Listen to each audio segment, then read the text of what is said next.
गे कवन छौड़ा के बनैमी बातार गे कवन छौड़ा के बनैमी तू यार।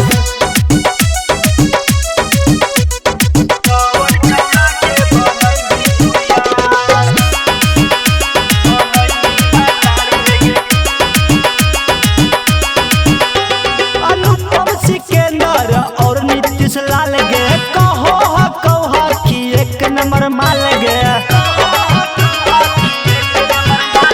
अनुपम सिकंदर और नीतीश लाल गे कहो कि एक नंबर माल गे। रवि राजेंद्र जटौला गाला सार